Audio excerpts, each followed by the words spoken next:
Buckle up, because we're diving into a political earthquake rocking the UK.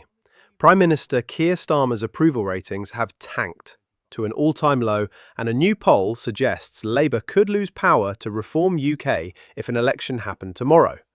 From U-turns to cabinet chaos, what's going wrong for Labour? And could Greater Manchester's Andy Burnham be the party's saviour? Let's break it all down. It's been a rough year for Sir Keir Starmer. Just 1 year after Labour's landslide victory, a More in Common poll has his approval rating at a shocking -43, recorded the day after a chaotic U-turn on his flagship welfare cuts. That's a historic low for a modern Prime Minister, and it gets worse.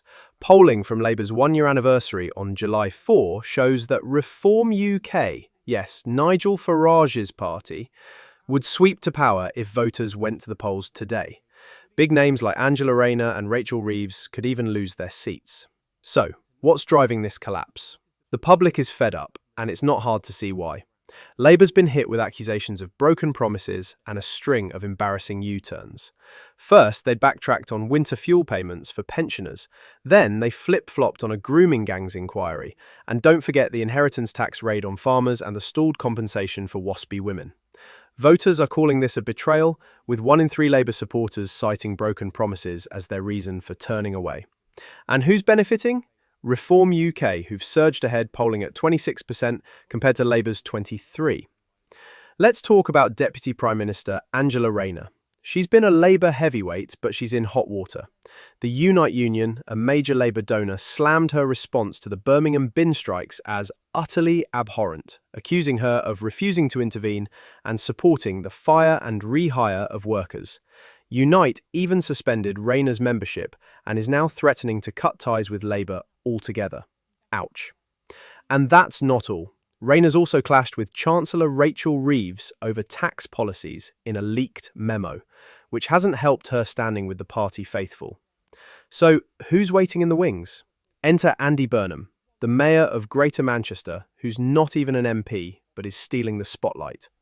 A Survation poll for Labour List found that 57% of Labour members put Burnham in their top 3 to replace Starmer, with 29% naming him their top pick.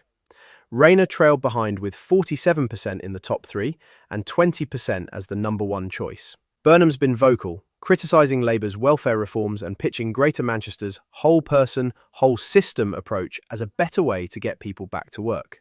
He says the government's obsession with the Department for Work and Pensions is too narrow, ignoring issues like housing, debt and mental health.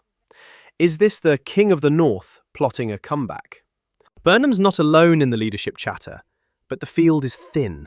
Health Secretary Wes Streeting and Home Secretary Yvette Cooper got some love, with 21% and 16% of members putting them in their top 3. But Reeves? She's barely registering, with just 2% of Labour members including her in their top picks. After her tearful PMQs and the backlash over her economic policies, Reeves is struggling to win over the party. And with Labour MPs rebelling, over 120 signed an amendment to scrap those welfare cuts. The government's in disarray. Starmer's trying to hold it together, insisting Labour is pretty united on welfare reform and brushing off critics as noises off. But with a third of his MPs threatening to vote against his welfare bill, that's a tough sell.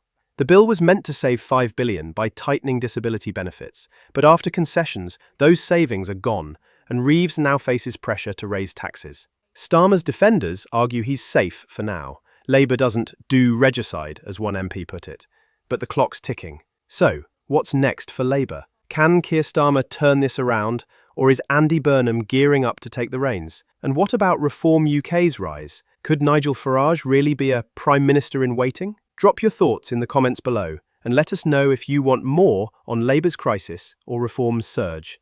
Don't forget to like, subscribe, and hit that notification bell for more political breakdowns. Is Labour's honeymoon officially over? Let's talk about it.